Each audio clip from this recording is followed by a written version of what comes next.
Hello, my name is Delmar Miller and I am the president of CAUFP. Looking forward to being here and having this amazing discussion around race in corporate Canada.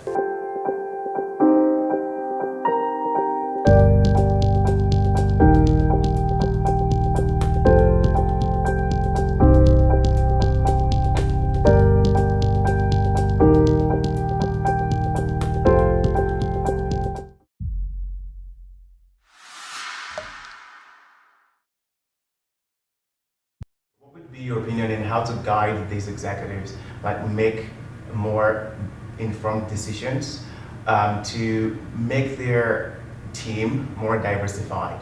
When I say team, I mean from an executive perspective, not just middle or operations layer of the organization. I mean more like senior executive leaders. Because if you walk into a boardroom these days, and this is 2021, I can guarantee you that if you have 10 executive members sitting down, at least 7 of those people or 6 are white males, to be precise. Not even just white people, but white males, right? And now, diversity also includes women, right? Including women in the equation. I know there's no woman here right now, so I wouldn't speak for, I would probably not get into trouble, so I would basically keep quiet in that conversation. But right now, the main subject of our conversation is around race.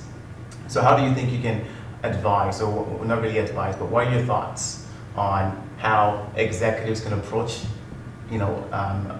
basically making or having a more diverse executive team?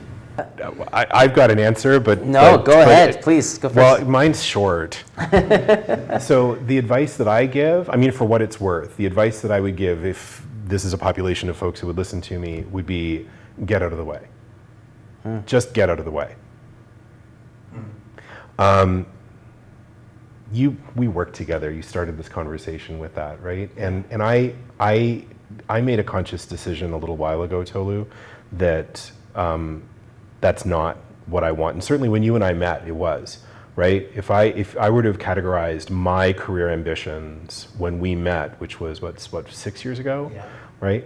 I wanted the executive role. And I was on a path to getting it. Like that was exactly where I wanted to be. And there was a time not long ago when I decided that what the world didn't need was another middle-aged white guy making decisions. So the advice that I would give to those 6 or 7 white dudes in suits is get out of the way. Because there's lots and lots and lots of knowledge and leadership and value and good, amazing, juicy ideas that we're not getting because we always promote and celebrate the same voices. Wow, that's really deep. So my advice is get out of the way, because maybe the chair that you're sitting in isn't yours. Wow. Delmar. Yeah, I'm taken aback by that. That's powerful. Well, first, I appreciate you saying that. I wouldn't say it as directly as Todd did, but it's definitely. And that's my white privilege. I understand that. There you go. I love it. I think honestly, you kind of mentioned it when you were asking your question, Tolu. I think it also includes having women in that category, having that understanding that our economy is based off of not just white males. And yes, as you mentioned that in that strong statement, but I also think that to make that change, to being able to really see that impact, you have to be more meaningful. You actually don't want to be that company who's saying, we're gonna do this because it's the trendy thing to do. Yeah. Right? You wanna be the forefront and you wanna be that trailblazer who does it because that's what you actually believe in. Because it makes sense and it's aligned with what your business believes in. And what happens is, stats show that the more diverse you are, the better it is for business. Yep. And that should, not because it only happens at the manager level or the senior manager level, that should also happen in the C-suite level as well. That should be happening at the board of directors levels as well too. So I think being meaningful in how you create change has a bigger impact than saying you want to create change. And holding yourself to a standard where we make a statement and you actually do that. Because what we're tired of, and I guess I'm gonna speak for the whole Black community, is when things happen or something is trendy, you are always there to say, we're here, we're diverse, and you'll have your pictures with the executives, and there's that one black individual that you use for every single thing. We know his name because he's in our community. What we don't want to happen, we don't want that anymore. What we want to happen is you say we're going to do it, and when it's not trendy, you're still having that, still having that conversation, and you're actually showing action. For us, it has never been about the lip service. It's always been about the action. And I think it's also important that not only within our community, but with other communities, if that's what you strongly believe in, if you actually believe in being more diverse, you have the power as a consumer to put your dollars towards businesses that are aligned with what you believe in. Absolutely. And having that ethical investment into a company that's aligned with you has a bigger impact than someone having a nice headshot saying we are diverse and beating their chest at the moment, and then as soon as that's not trendy or the next trendy thing happens, they're on to the next one. And so I think to be impactful means you actually have to be meaningful. Absolutely. And being aware that it's okay that you don't know what you're doing. There have been a lot of executives who've come to us and say, what do we do? How do we help? How do we support? We don't know what you're doing. And the first thing that you can do is admit that you don't have that expertise.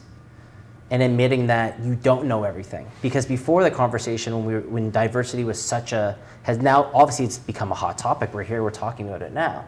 But before it was that hot thing, sorry, Todd, white males said, we know what we're doing. We are diverse. We have all these things, but their stats didn't prove it. Right? And so I think with the conversation we're having now is you're actually seeing it more meaningful. And that's not just happening in the black community. That's happening in the Asian community as well. So when we saw all that hatred towards, the Asian community, especially in the last couple of months, you saw that transition where it was, okay, well, the black community is not the hot thing. Let's just jump onto the Asian community and really show our support. But I think it's not about being trendy. Yes, if it's at the moment in time, you need to talk about it. That's important. But it's after all of the hoopla is done. What do you really stand for? Everyone remembers what you said, and they will hold you to that accountability later on. So when you realize that, we made this pledge and people are still complaining that we haven't made this pledge, it's because you actually said it. We actually thought that you were actually going to do it, and that's why we hold you to that standard. And so when businesses say, well, why aren't we able to attract more diverse candidates? Because your track record shows that you actually don't believe in that. But the companies that do, they're the ones who are able to really achieve it and really have those hiring of minorities or those in the BIPOC community or women or males or those, it doesn't matter what it is, right? If we actually believe that you believe that wholeheartedly within your own perspective that you are aligned with what diversity means to you and is actually something important to you, people can see that. People can feel it. People notice that. So, and to add to your point, sure. I believe that there's also a way to put in place matrices. And when I say matrices, I mean means by which you can measure your progress as relates to diversity in the organization. So, totally. Like for example, recently, I think it was last year, Starbucks, the board of directors, actually changed compensation to executives based on diversity. So you're basically going to give your bonuses and compensate you based on how diverse your team is. Right? Is that a way forward? I would say that's a starting point. There are obviously different ways to ensure you have diversity right from the hiring process. So from the start, okay, how do you hire people? How do you decide on who gets employed into this organization? Is there any sort of like name filtering or name profiling going on? Oh, this name doesn't sound English, or this name sounds like it must be Asian, or this name sounds like it must be African. Okay, we don't want that kind of thing, right? So it's basically how can organizations need to figure out what are the matrices by which we use to measure diversity, and how can they prevent or how can they encourage diversity from continuing right from the hiring process, like from the start. Right. But I also think that it's important that it's not just the businesses, right? So if you're in the profit world, you are judged essentially on your performance. There should be that same mandate when it comes to how you diverse, right? But I also think that if we actually want to create that change, there needs to be laws, there needs to be policies that are put forth with the government that identify these companies to do it. Yeah. Because if you know I'm going to make an extra bonus if I am more diversified, and not only does it make that's a sense good for one. me Yeah. Mhm. because I want to do it, but because I feel it's the most important thing to do, and also I'm going to be rewarded for it, why wouldn't anyone take that opportunity? And that positive impact, that positive change will be a ripple effect. Yeah. But I think it's not just saying, let's hold this company accountable if they do or do not do it. There should be checks and balances that are supported outside of their four walls that really advocate for them to make that change, that really incentivize to make them do it as well. Okay, so basically I'm just going to start with another example on a flight I was on when I was on my way to the UK. There was this really lovely, charming lady, beautiful, really nice as well. She sat right beside me, we were having a conversation. And she basically, each time we actually had a conversation and she wanted to talk about her friend or someone that she was referring to that was black, she kept referring to the word someone that looked like you, right? And whenever she wanted to talk about a white person, she used the term someone that looked like me. And that kept going on and on for a while, and at some point I got uncomfortable with those, and I'm like, you know what, you can just say black, right? You can just say, I have this black friend, and she's amazing, and we had this conversation.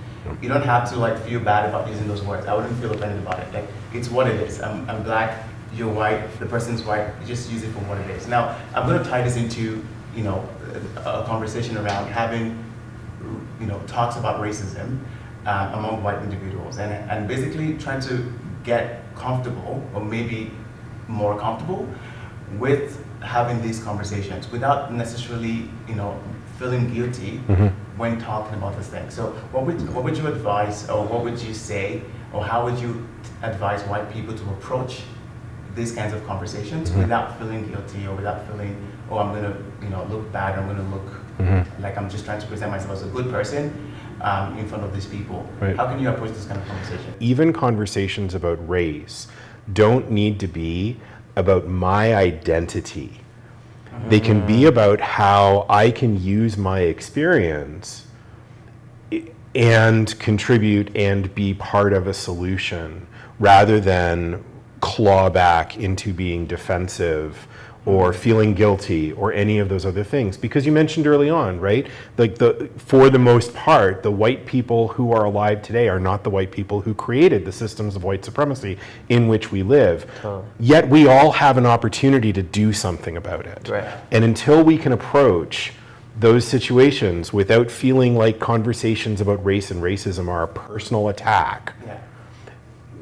that's Yes. really where it is. Yeah. It's how do we get rid of that? Totally. And I think when we there's get tools there- that we can use. Absolutely. Yeah. Absolutely. And when we get there, that's when we find that change. Yeah. Yeah, because then it's not a personal attack. We're Right. having an It's- open it's conversation, exactly and we open. all feel comfortable. Absolutely. Right. Open, Yeah. comfortable conversation that everyone can have. together. Totally, I agree. Without feeling, Yeah. guilty, or without feeling pressured or anything. Have that open conversation. Right. Absolutely. And I agree. I totally agree. Right. With Because you're going to approach it from your experience differently than I will from mine, and that's good. that. Yeah. Yeah. Totally. So Delmar, back to you. You're the president of the CAUFP. I'm just going to spell it out. It's a mouthful, but I'm just going to call it out. It's the Canadian Association of Urban Financial Professionals. Yeah, you got it right. Yeah. So essentially, being in this position, right, you definitely have, encountered and met with different executives across, multiple financial institutions. And you're probably opportune to have this kind of conversation because your the organization for which you're president is basically centered around these kinds of conversations, diversity and inclusion and all that stuff. So how do you think you are using your influence as the president of the CAUFP to actually promote these conversations amongst top-ranking executives in the financial institutions? Yeah, that's a great question. I do it every single day. It's been our mandate. It's our data. It's who we are in our DNA as well too. We were founded 27 years ago because we wanted to address these type of conversations, because we wanted to make that change. And so I'm fortunate enough and I'm lucky enough to be the president of CAUFP, because we get to have these conversations with not only our partners, but other companies who come to us and say, we need help, we need support. How do we engage better with the Black community? And so we do this obviously through our programming that we have, but also through our membership, also through thought leadership. And so as we continue to have these conversations, we are then in those positions where we can have these open and honest conversations about race.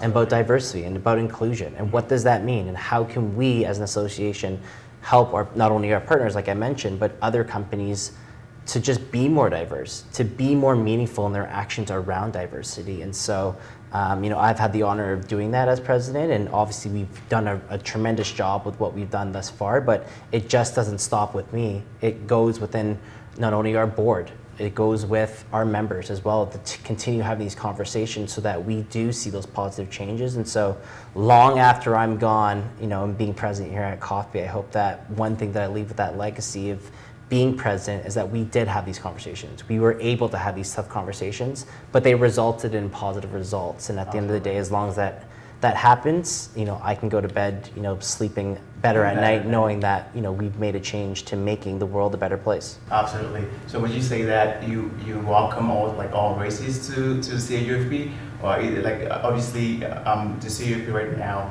is, I believe, currently comprised of a larger Black population. Would you say that you also encourage white individuals to also roll up or join your CAUFP, become members, and engage more in the community of what you're doing? Would you say? Absolutely. Everyone's welcome. Okay. Here at CAUFP, we believe that everyone has the ability to be a member. Right? We don't just make it to Black individuals specifically, but the BIPOC community as a whole. But if there are other individuals outside the community who want to become members, we're obviously open into doing that, because I think that's where that change happens. It's not just about being in a Black association, it's about really impacting others who have those conversations about diversity and inclusion, and we think that everyone should be at the table having those conversations. And so that's just how we see it. Other associations may be a little bit different, but here we want to obviously be the home of Black talent, and no matter whatever the business line is, but we also want to have those conversations with those who don't look like us, because that's how we continue having these conversations like we have today, where we have that change, where we feel more uncomfortable being comfortable, being uncomfortable, having these conversations, right? And so, I think for us, what we want to do is we want to have everyone is welcome. And so, if anyone's interested, feel free to check out our website at www.caufp.ca/membership. You can sign up for our newsletter to see everything that we're doing. We're on all social media platforms, and so I think I encourage others to do that, because we would love to continue having these type of conversations and really having that positive impact on corporate Canada. Yeah, you'll see me there. You'll see me there. That sounds interesting. We got one. Todd, so do you guys have any other closing comments you want to add? Maybe something we haven't touched on earlier that you think you want to bring up at this point? I think we've had a really good conversation, and what I would like to say, Tolu, is thank you so much for inviting me to be here with you and with Delmar today. I think this is an important conversation, and I think it's so brave that you're choosing to do this, and I think it'll make a difference. So I think it's even braver that you actually chose to actually come here and have this conversation, because to your point, not white people definitely feel a certain way about this. They understand what's going on. They feel like they could help, but not everyone is willing to step forward to actually have this kinds of conversation. So even bigger thanks to you, Todd, for coming here and having this conversation. Oh, thank you. I appreciate that. That's I've enjoyed it, and I've really appreciated it. So thank you. Thank you to Delmar for taking out of your time. No, absolutely. I echo everything that Todd said. I think this was obviously super important conversation not only to have, but it was an honor to be here, to be able to have this conversation. And I love that this was an open and honest conversation where we felt comfortable saying how we truly felt. Right? And you don't have those opportunities a lot. So having a platform like this, being able to have those conversations and realize how similar we all are. As much as we want to talk about race and we see the differences, we're all very similar. We all want to have positive and amazing lives. And so I think as we continue having these conversations and having platforms like yours where we're able to have these honest conversations, I think it will have that positive impact. And so, I'm honored to be here and, super grateful that you've asked me to come and have these conversations. And now I got a new friend in Todd and a new member in CAUFP. So, at the end of the day, we achieved our goals, and what I hope out of this is that we continue having these conversations. Absolutely, and that's the point. It doesn't end right here. These conversations needs to keep happening. In and out of the executive boardrooms. On a day-to-day basis. Regular lives, walking on the subway. Walking on the street. Totally. On the train, or even driving. Whatever it is you're doing, having a chat with your friends. that are of mixed ethnicities or races, being open to having these conversations about, okay, how do you feel about, how are you currently feeling right now? Sure. How are things going with you? And being open without the having a sense of resentment, or without feeling that, you're going to be looked at in a certain perspective, right? It is also quite important. Yeah. So thank you guys for coming again. And for those of you that might want to contact, or would want to have more conversations about racism and how it impacts you, you want to talk about, how you can better contribute to society, you can, reach out to, Delmar or Todd on social media, on LinkedIn, and they'll be very happy to, share more light, on these kinds of conversations with you guys. So I think that's pretty much it. Thank you for coming once again, and looking forward to another chat some other time. Absolutely. Thank you. It was my pleasure.